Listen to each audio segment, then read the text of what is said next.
สบายดีทุกคนมื้อนี้ข่อยก็มานั่งลงคลิปอยู่ห่มกกบกพอดีกับเจ้ามาเห็ดทางเพราะว่ามื้อนี้หมู่บ้านของเฮานะเพิ่นจะร่วมมือร่วมใจกันเห็ดทางเนาะท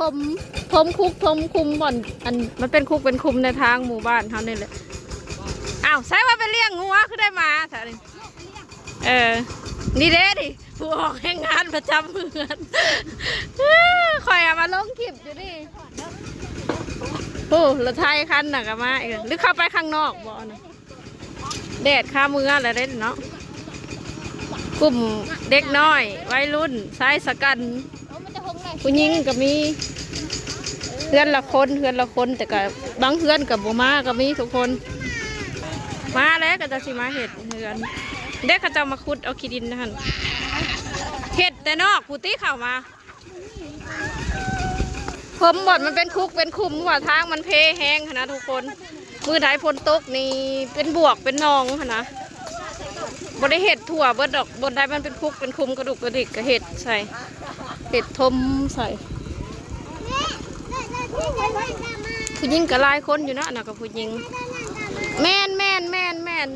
คอยนะพากำลังพาเด็กน้อยมันนั่งลงคลิปอยู่นี่มันมีสัญญาณกว่าอยู่เฮือนนะอยู่เฮือนมันบูมีสัญญาณเนาะคือคืนมาพอดีถึกบ่อนอันกระเจ้ามาส่อมแปลงถนนพอดีเลยก็เลยพาพี่น้องได้เบิ่งเลยนะมือนี้นะใช่มาแล้วรถไทย4 คันติ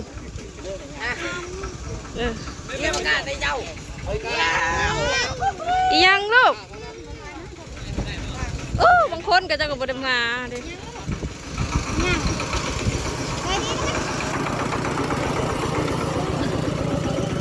แต่อย่างลูก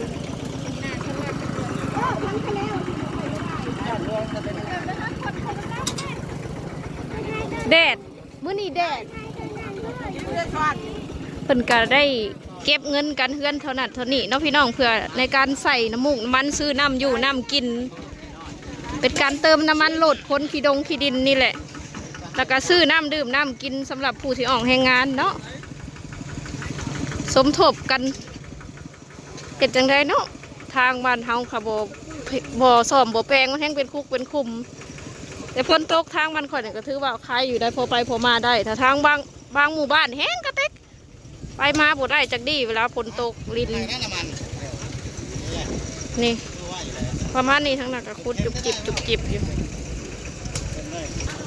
รถไทย5 คันบ่ไทย5 คัน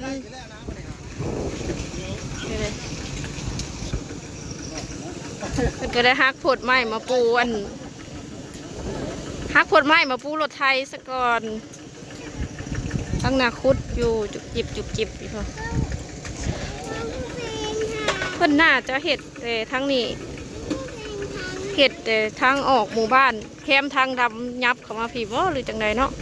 เห็ดตั้งแต่ทางดำหอดในหมู่บ้านอะไรเอาง่ายๆก็ได้ทางหนักเพิ่นก็สิขุดนูนหันมันจะมีบางหินแห่ปนอยู่นิดหนึ่งทุกคนแต่ละปีก็แบบนี้แหละเนาะ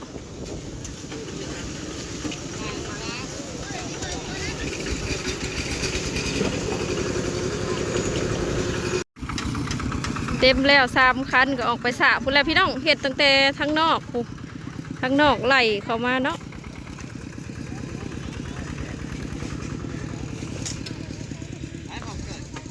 ออกไปแล้ว3 คันผู้ไปสระก็สระใส่คุกใส่คุมเอาซ่อนเอายังถับลงเอาจกเนาะอยู่ห้อมเด็กน้อยกันเลยผู้ถ่าอยู่นี่ก็ถ่าคุดขี้ดินผู้ไปเห็ดสะลงแต่หลดกับไปเนาะ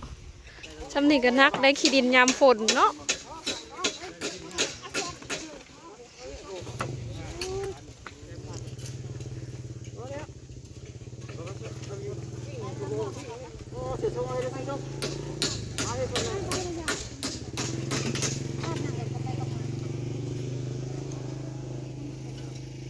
นี่เด้มีหินฝนเล็กน้อย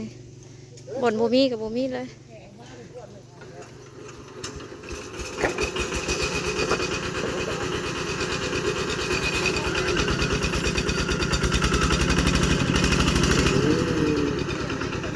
คำบ่แปลงจักดีผัดว่ามันแห้งกระเตกนะพี่น้องเวลาฝนลิ้นจักหน่อยเนาะอันนี้ช่วงนี้มันฝนบ่ตก2-3 มื้อเลยก็เลยพากันมาเฮ็ดออกเงินกันซื้อน้ำซื้อในใส่น้ำมูกน้ำมันกันเองของชาวบ้านนั่นแหละเนาะไปแล้ว4 คันผูกไปทางออกหมู่บ้านเขาสิเฮ็ดแต่ทั้งนอกยับเข้าไปฮอดในหมู่บ้านผูเนาะระยะทางอันตั้งแต่ทางนอกฮอดในบ้านประมาณ3 กิโลเลยทุกคนเบิดมือแหละมื้อนี้นะผูทางนักนั่งท่าสวรรค์คุดขี้ดินผู้ไปน้ำรถก็ไปสระเนาะสระดินลงรถทมบนมันเป็นคุกเป็นคุมเลยยังคันนี่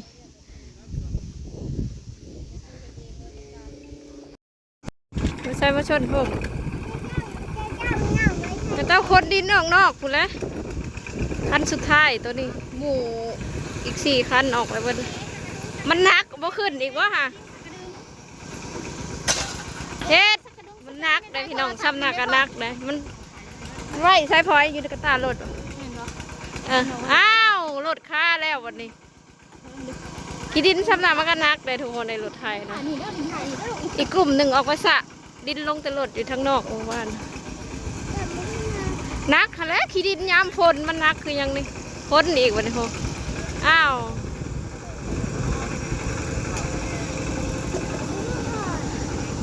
วัยรุ่นชายสกันข่อยและข่อยไปไวต้นคุ้มกว่ารถฮักแล้วลูกมันหนัก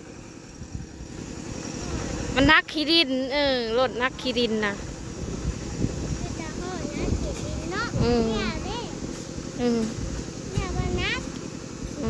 ออกนอกคุณแหละอีก4 คันก็จะไปสระดินลงอยู่นอกเดี๋ยวเขาก็มาคนเอาดินใหม่เห็ดจากข้างนอกไหลเข้าหมู่บ้านคุณแหละพี่น้องเว้ยกว่าอันตกแรงเกี่ยวเขาแล้วปีกายนี่บริเห็ดบริเห็ดปกติจะเก็บเงินกันเห็ดทางแต่ปีกายนี่บริเห็ดมันก็เลยเพแหงยามพลปีนี้มันก็เลยเพแหงก็เลยไปทมคุมใหม่อีกปีนี้เนาะว่าปีซื้นนี่เนาะปีซื้นนี่เขาเห็ดทางกับปีก่อนนั่น2 ปีก่อนนั่นนะเห็ดแต่ปีที่แล้วบริเห็ดตกมายามพลปีนี้มันก็เลยเพแหงก็เลยมาสอบมาปัวแปลงเอาจังสี่แหละพี่น้องเลยเห็ดสุปีลายกับบุมีเงินเนาะบางคนก็ยากได้พี่น้องชาวบ้านตาดำเด้ข้าวขึ้นเล่าเนี่ยกับบุหัวจะได้เห็ดหรือบ่แต่อันนี้เขาสอมแปลงปัวแปลงสัวข้าวทมมันบ่นเป็นคุกเป็นคุมซื่อๆเนาะว่าเวลาฝนลิ้นแหละไปบ่ได้เป็นบวกเป็นนองนะ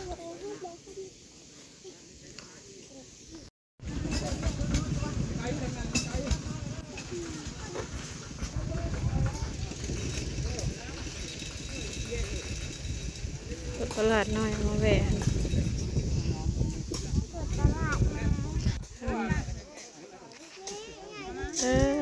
ยังดูจะมาเลยจากสระดินลงมาขุดใหม่เฮ้นี่ยังสิกินพี่ช้างไผ่พันจิถือเงินมานำเห็นพอพี่น้องแนมเห็นรถตลาดน้อยแต่ก็อีหลาสิกินยังบ่มีแม่บ่มีเงินแม่บ่เอามา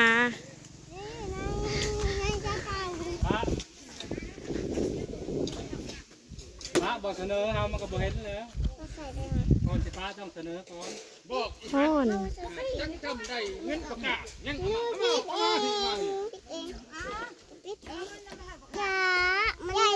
อย่าญาติกัน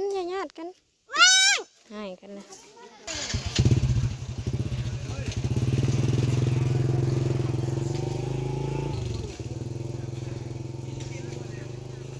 ทั้งผูกกระมีแล้วก็รถไทยก็ยังมาบุกครบเนาะ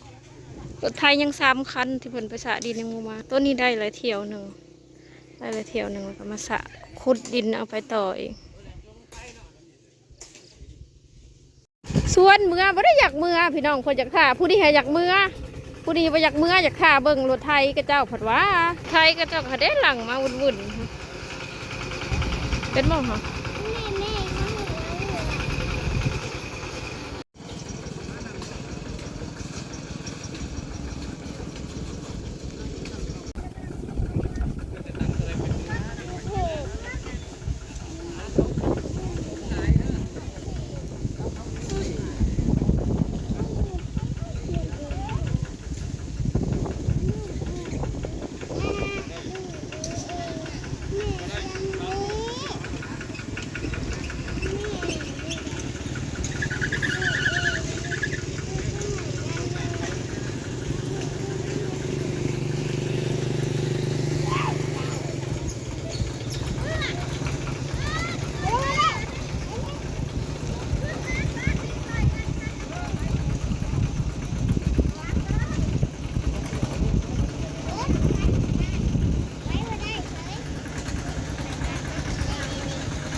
หลายนาที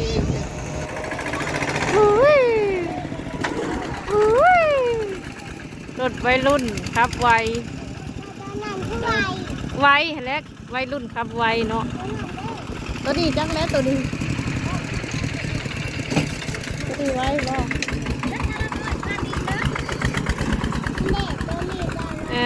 ตัวนี้ก็ไวบ่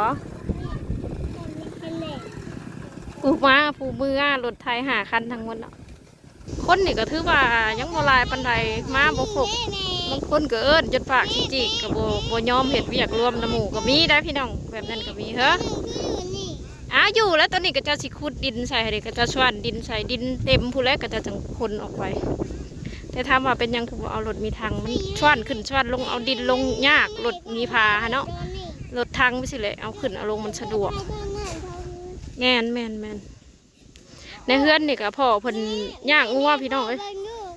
พ่อเพิ่นย่างงัวพ่อเพิ่นเลยบ่ได้มาเฮ็ดก็เลยแม่พลอยชัยมาเฮ็ดแทนเนาะโอเคทุกคนพาเด็กน้อยเมื่อกันเนาะตอนเพิ่นทมทางยังทางก็บ่ได้ไปให้เบิ่งดอกมันแดดเลยพาเด็กน้อยเมื่อก่อนบ่มีคนอยู่เฮือนแล้วคือคอยมานี่ก็คือมาแต่เฮิงเลยเนาะแต่ขึ้นแต่วัดผมมาหนังลงคลิปนี่พอดีก็จะมาเห็ดทางก็จะมาขุดดินแถวนี้ก็เลยได้ถ่ายให้ทุกคนเบิ่งเลย